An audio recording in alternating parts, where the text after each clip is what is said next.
because I know that we live in a culture now where everyone's doing their own thing, right? I mean, it's been like that, but more than ever, we are, in a culture where we're united by our values and our commitments to Christ and being fellow travelers on the journey. I think that's great.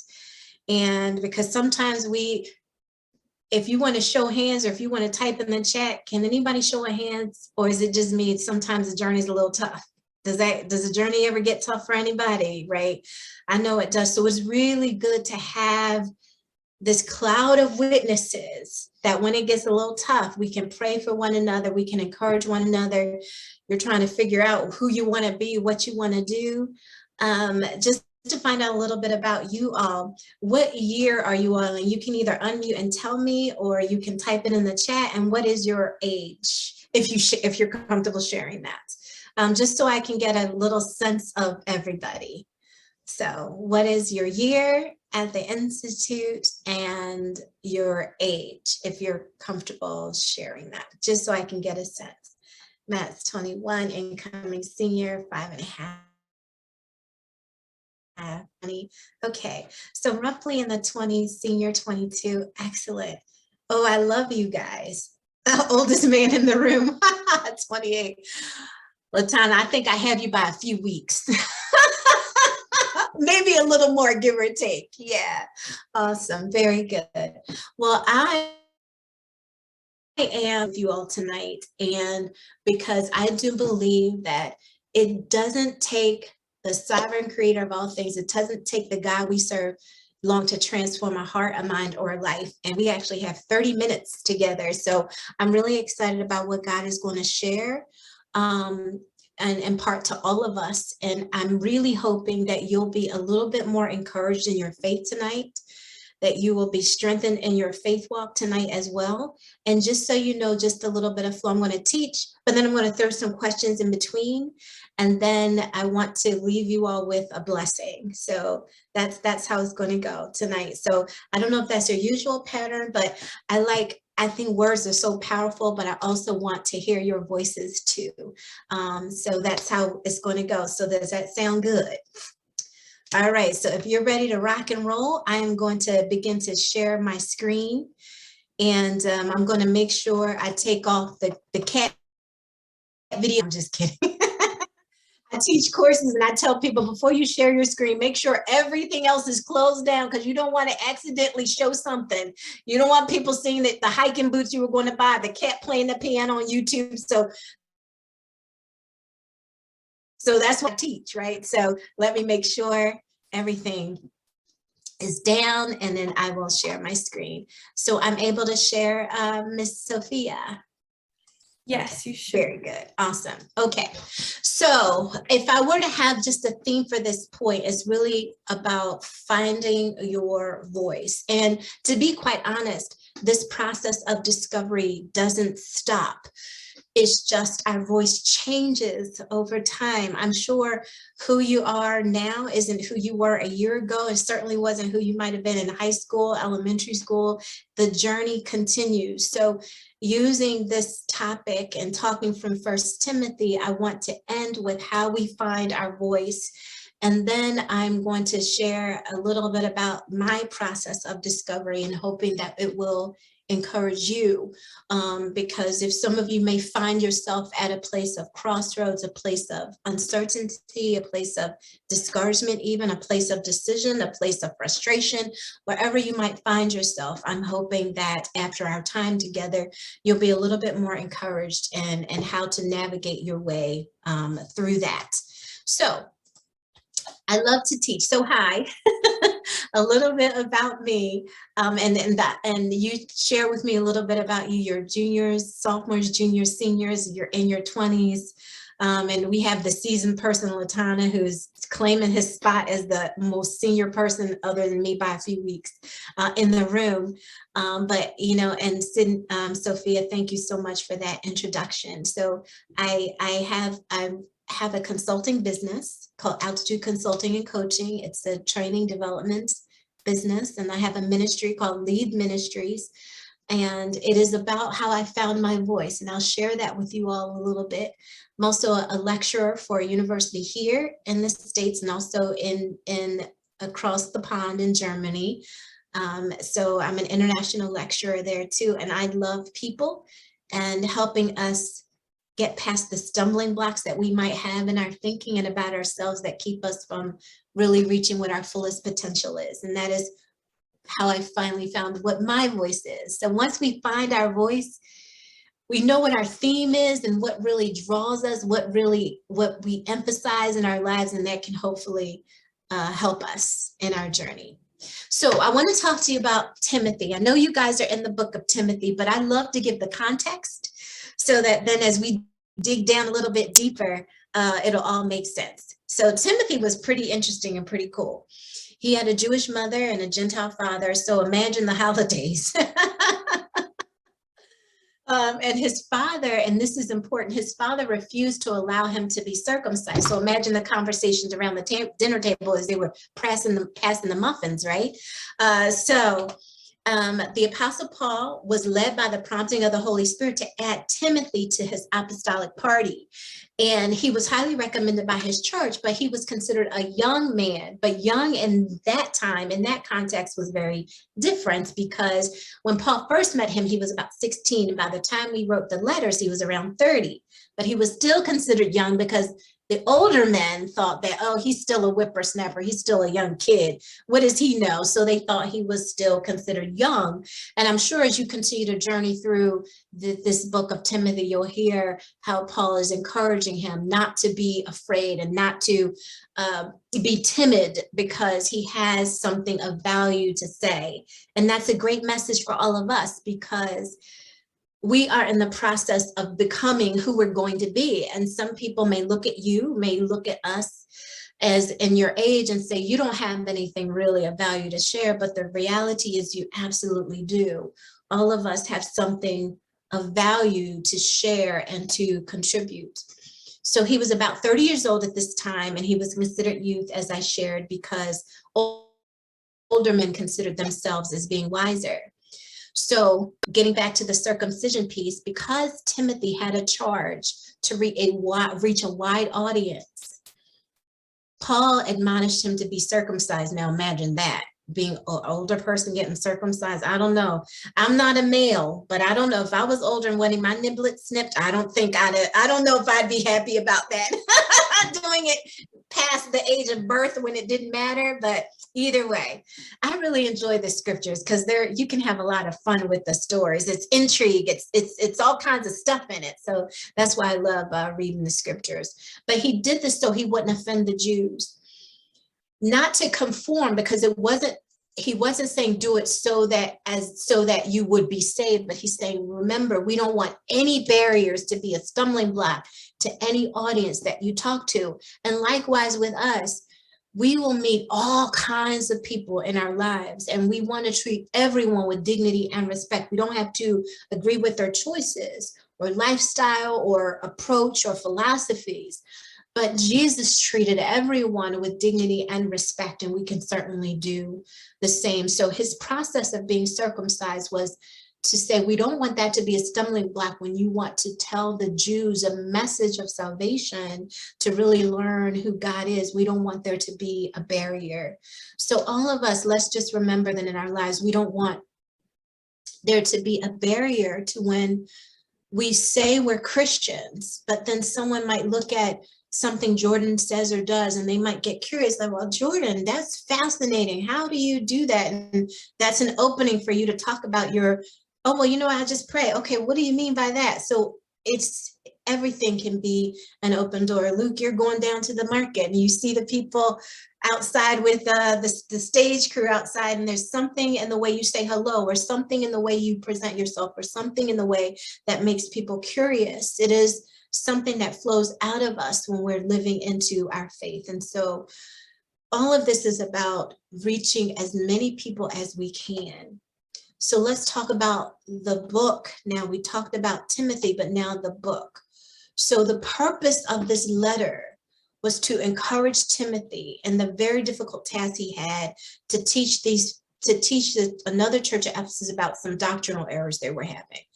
And that's not always easy. How many of you have ever had to give somebody some feedback? Has that ever happened? Have you ever had to give somebody some feedback, show of hands, or an emotion you want to use, the emotion kind, so I know? And it might not have been great, right? But you knew it was good for them. You knew you were coming from a place of love. So here's this thing. So this letter was Paul saying, look, this is going to be a hard task because you're telling these church folk, and some might be older than you, about how to become better pastors and how to really look at your responsibilities in the church as a leader in a particular way. So he was charged with a very heavy charge. So share with us, who might want to tell any of us what it was like when you had to give someone maybe challenging feedback and what their response was, if anyone wants to share that.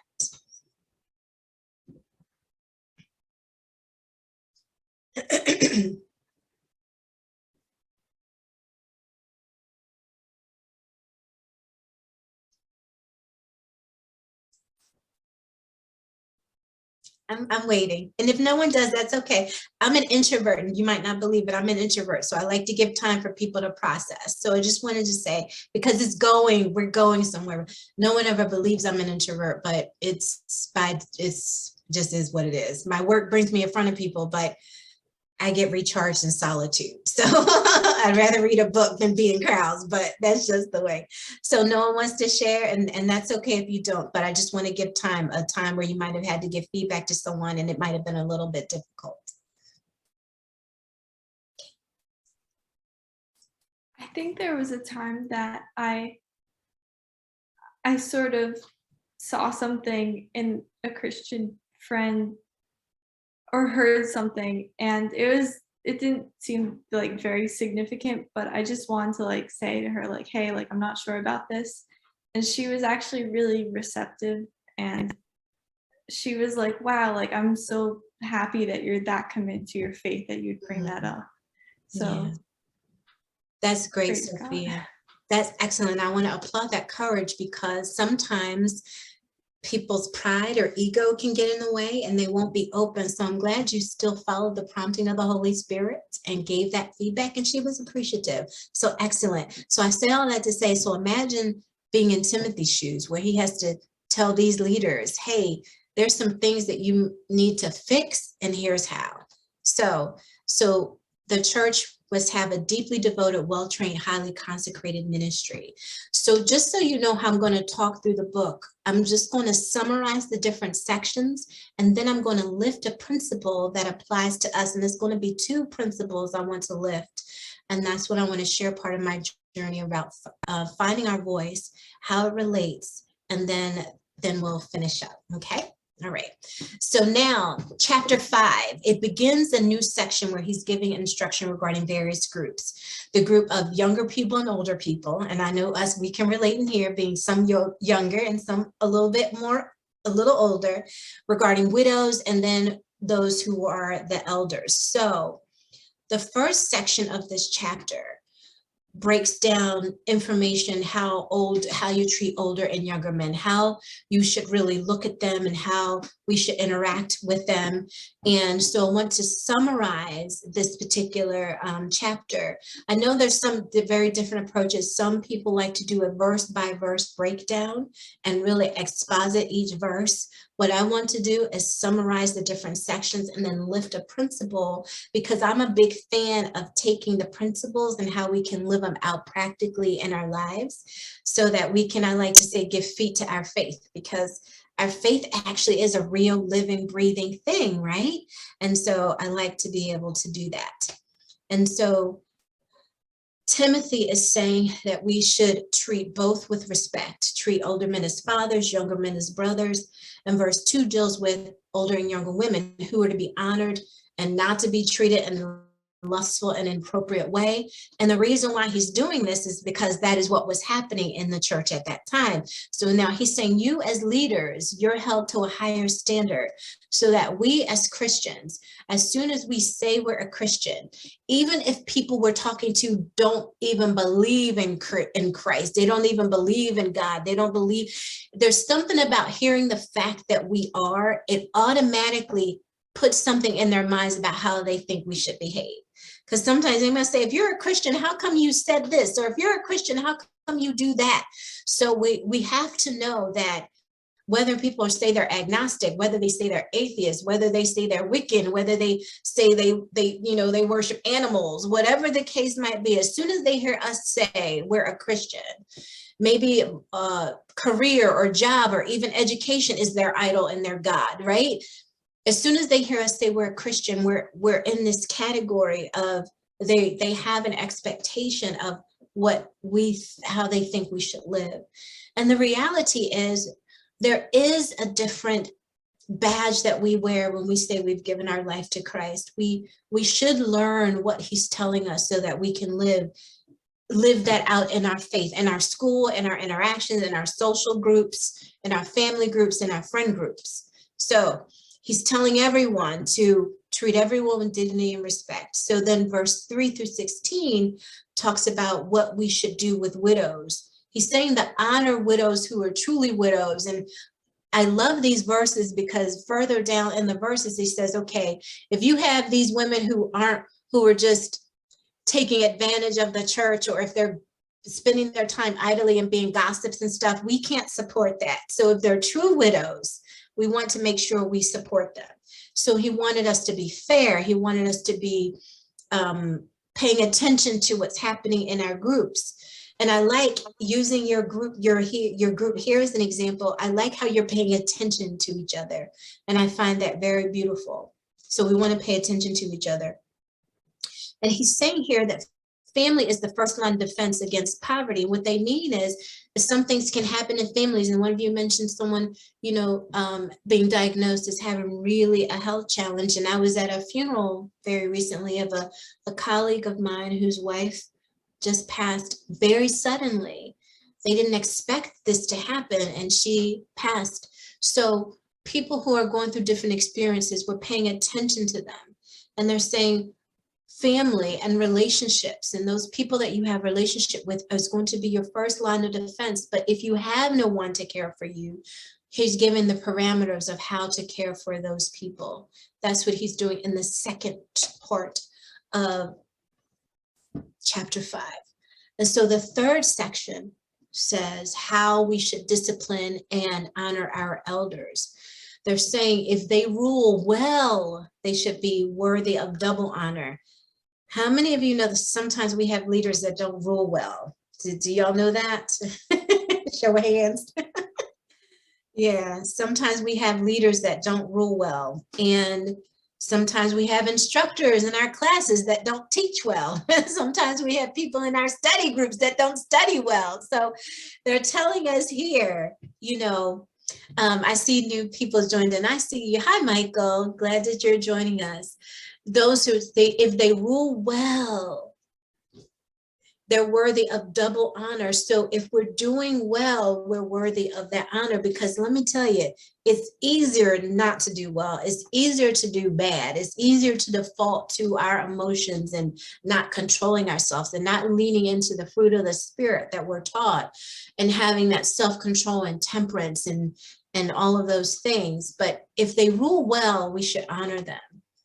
And so this is saying not only to respect everyone with financial support, but focus on then the needs of the congregation as a whole. Because what was happening is there were some accusations that were coming against elders, and before this instruction, they weren't sure exactly about how to handle it. And then he's saying, Timothy, we want you to make sure you're not getting caught up in frivolous things, but pay attention to the important things. So with us too, it can be easy for us to get caught up in frivolous things. Who's saying what about who and all of those things. It can sometimes be easy to get caught up. And if you are a slave to social media, it can be so easy to be stalking someone's page and who commented and who said this and who did the other thing. It can be so attractive to do and find our identity in those things. But God is still calling us, even though there's things that are changing in culture. Hi, Sydney. Even though there's things that are changing in culture, God is still saying that I have not changed, and what I'm trying to share with you has not changed. So We serve a God, my sisters and brothers, who does not change. And so his principles don't change.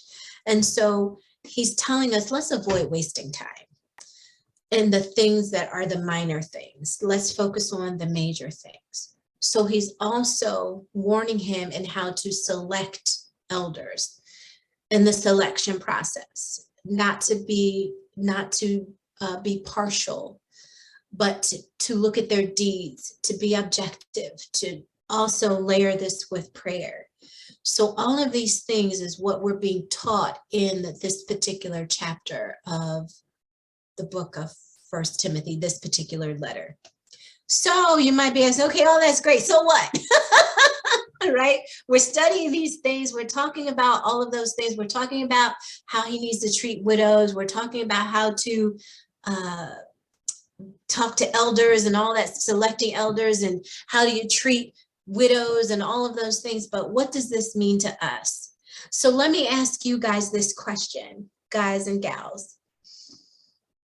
If Timothy is writing this letter to elders of this church and pastors at this church, what are some reasons that you think it's important for him to talk about these things? Because it might be obvious, but what do you think? When we think about this, why is it important for him to talk about these things to those who are pastors at that church? What do you think? What do you think? In your own words. Why is it important?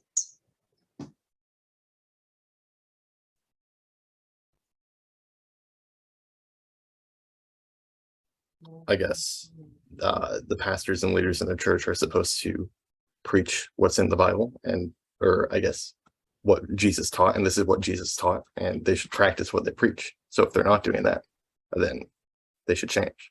I agree. Very good. Thanks, Matt. Anyone else? Why is it important? Yeah.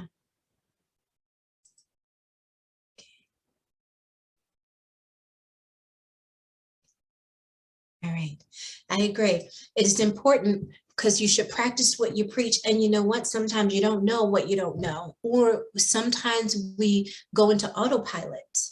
And until someone says, hey, just like Sophia, you shared, like your friend, she might have been cruising on autopilot.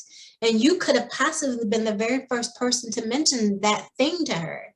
I know I've been married a long time, right? And I'm still discovering things about my husband. And likewise, he's still discovering things about me. And sometimes he says, hey, Ton, one of his nicknames for me. He said, you know, you did X, Y, and Z. And he's like, and I said, wow, you know, I've been living in my own skin a long time, but sometimes having someone else looking and giving me feedback helps me see myself clearly. So Matt, very good point. They should practice what they're preaching, and it raises our awareness when someone is telling us, okay, so what? What does this have to do with what we're talking about in terms of finding our voice? And this is the lens that I wanted to take, not as much as reading the letter, but I was thinking about Timothy as the deliverer of the letter. And I'm thinking about, he had this very difficult task of telling people who may have been or may have thought they were more seasoned than he was, or more experienced than he was. And he was recommended by Paul, by his church leaders, for this very important task. So when I was thinking about Timothy, the bearer of this message, I said, you know, that's kind of how we are in life, right? God is inviting us on this journey. Once we say yes to him, he's inviting us into his activity in the lives of other people. And so it might not always be easy for us. Has it always been easy for you to maybe deliver a message maybe that God has given you, or maybe even to live out your faith in every situation? Has it been easy for anybody every single moment, every single time? I see some people agreeing with me, and I'm raising my hand to say it hasn't been easy for me either, right? So I started thinking about Timothy, because even as we study scripture, we think about the bearers of the letter, the persons who wrote not just the messages and the principles that we can live, but the people behind the message. So I started thinking about Timothy, and as I was thinking about all of you, my little sisters and brothers, I says, you know what? We're on this journey, and it can be ups and downs and twists and turns. I know it's been like that for me. And we may find ourselves being in this process of still discovering who we are, finding our voice. So how do we do that? So that's what I wanted to say. In this journey, just like Timothy was selected and invited by Paul, God is inviting all of us into a particular journey. You all have your majors. You, LeTonya, you're going to be working on defending your thesis. So that means you did research, you investigated, you've done studies, you've interviewed people, you've invited other people into your process. But likewise with all of us, when we said yes to God, he invited us on, I would like to say, this fantastic voyage, right? That goes up and down, tops and turvy. And it might have even brought us into conflict with family members, friends, peers, because we've decided to behave and live differently. So I want to encourage us on this journey and finding our voice, just like Timothy did in order to do the work that he was called to do. But this is God's part. He lays out the path for us, and we have to walk in it. Now, I don't know what that path might have looked like for you. I'm going to use, if I can use Sophia as an example. She has now become president of this chapter, of this organization, this group for this period of time. Her saying yes was her accepting God's invitation. Now, I don't know how the invitation came.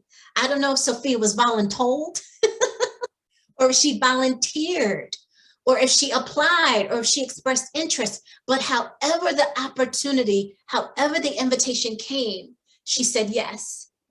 Matt, I don't know what God is inviting you into, but however the invitation is coming, you're saying yes. Just like for you, Jordan, just like for you, Michael and Sydney and Luke and Marissa and Alex, I don't know how God is laying out the path for you, but we have to walk in it. See, God can't live our lives for us. He promised, though, right, to be with us every single day of our lives. And we just have to take him up on his offer, right? We have to say, okay, God, I'm going to invite you into this. And I love how we're doing this in this group by inviting him in through prayer and having these times of study. So how does he do it? And I'm being mindful of the time. I'm timing myself, Miss Sophia and Sydney, so I can stay obedient to your instruction, right? So he lays out the path for us, but we have to walk in it. And it's going to take courage. It's going to take persistence. It's going to take diligence. It's going to take courage. All of those things to walk in the path.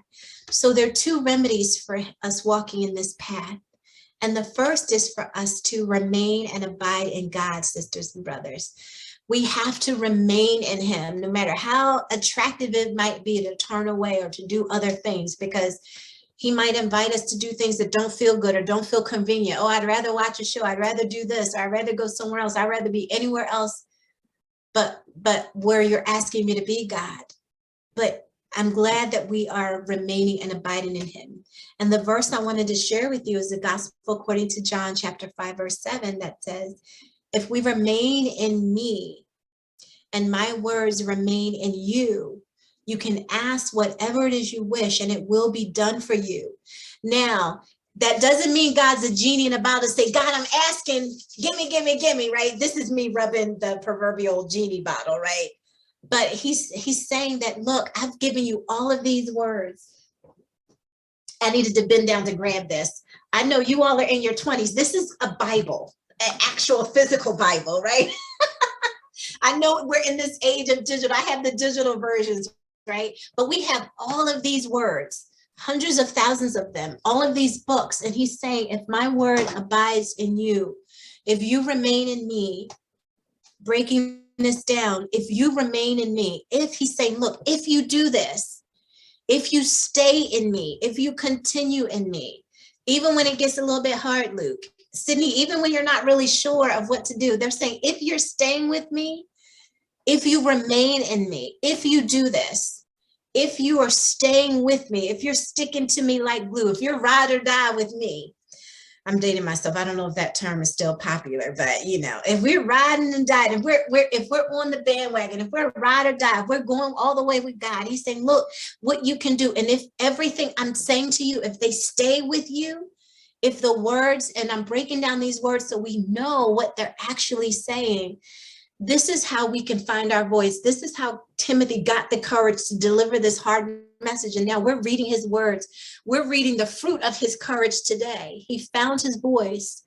And so that means someone is going to be reading the fruit of your courage tomorrow, 5 years from now, 10 years from now, because we are staying in God.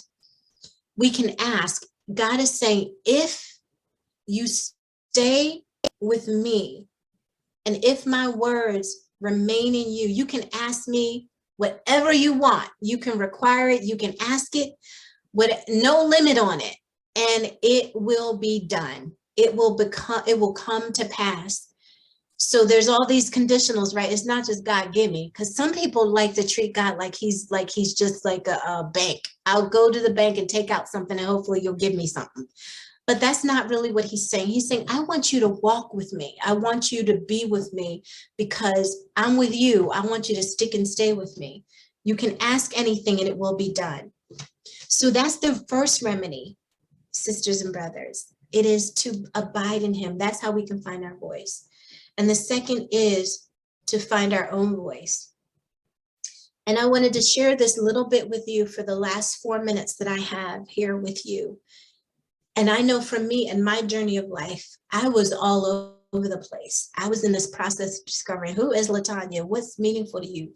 But I started paying attention to the things that drew my attention, the things that I was interested in participating in, the things that were interesting to me, the things almost that made me angry, the things that I was moved with compassion for or moved with passion about. I paid attention to what that was. And then that's how I know I want to encourage people that you can do it.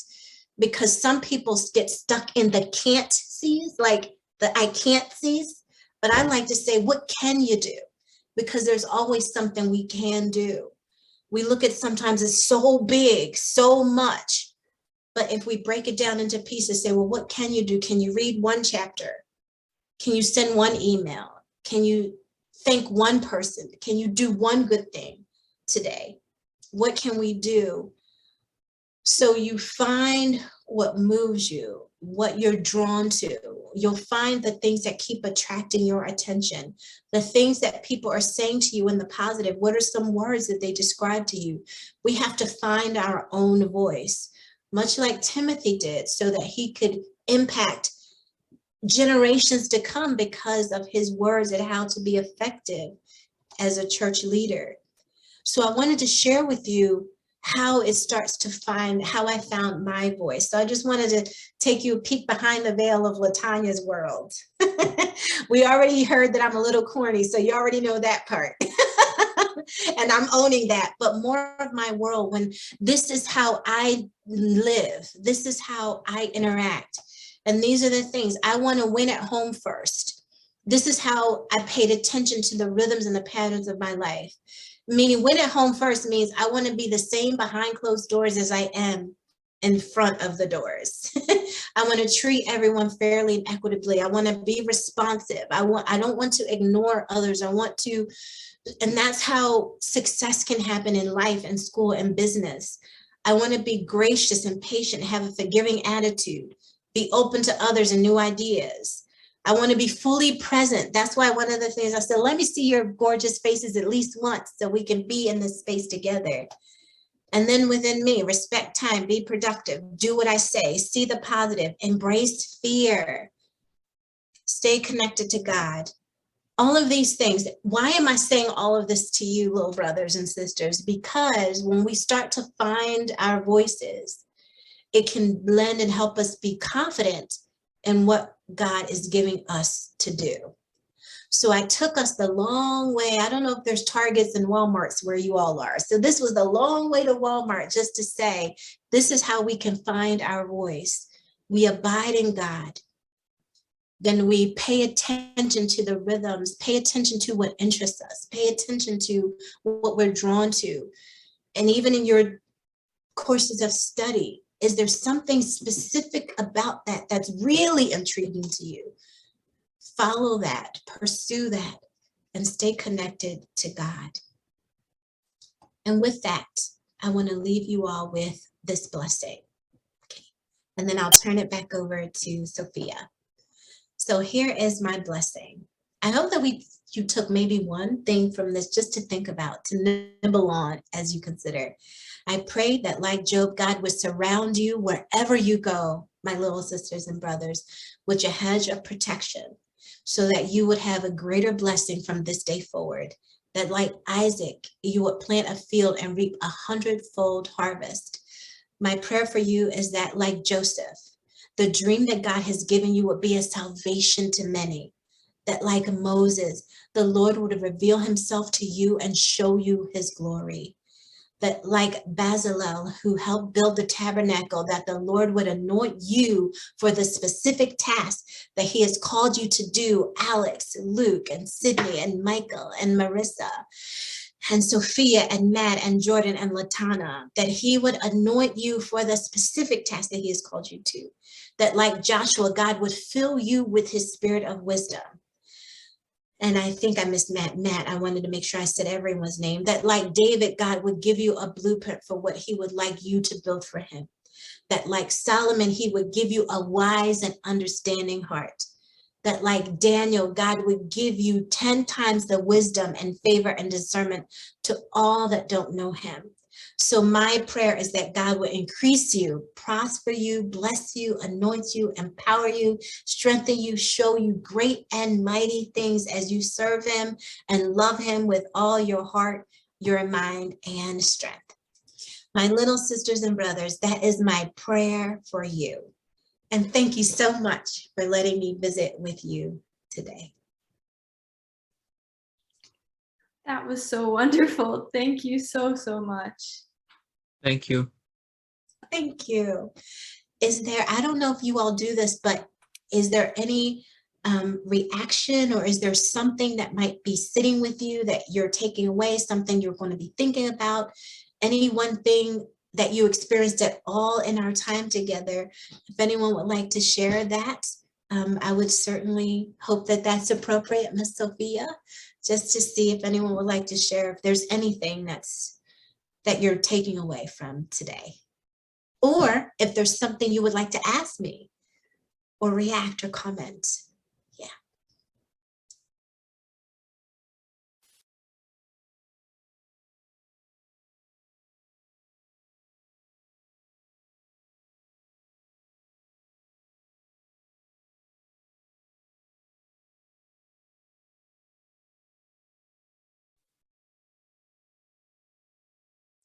Michael, did you have something? I wanted to say I'm sorry that I was late. That's okay. Look, I'm just glad you were here to be in the place. So thank you so much. Okay. All right. Well, then I wanted to give time and space for that. So Miss Sophia, I will pass it back over to you. Right. I don't really have too much left. All I have is our last slide that we usually do, which just says, have a great night, everyone. Next week, we will pick up with Mere Christianity, Book 4, chapters 1, 2, 4, 5, 7, 8, and 11. That will be our last week of Mere Christianity for the summer. And Fellowship Night Friday, and His Name Prayer Group Tuesday. And always look at our social media to stay up to date. But that's all I have for you guys. Excellent. Can I then, since there was another, can I say one last thing? Of course, yeah. Awesome. I want to just, if you can stop sharing your screen for a minute, Sophia, so I can see everybody. So let me just ask you this. Does anyone want their money back from coming to tonight? That, yeah, okay, no one's going to ask Sophia for a refund. Okay. How about Miss Sydney? Does anyone to say, Miss Sydney, we want a refund. Give me my money back. Okay.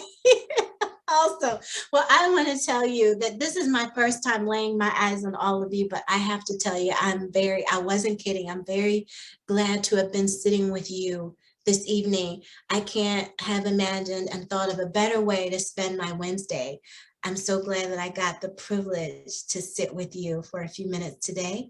And I wish and pray all the best for all of you, and that God would continue to walk with you, and that you would be God's ride or die too. So that's the last thing I just wanted to say. Thank you so much. Yeah, thank you. Thank you for everything. Awesome. Thank Thank you, you. guys. Thank you. Thank you all. Well, you all have a sensational rest of your night. So be safe, be happy, and be at peace, okay? Thank you. All right. Thank you. All right, Thank you. Same to you. Thank you. everyone.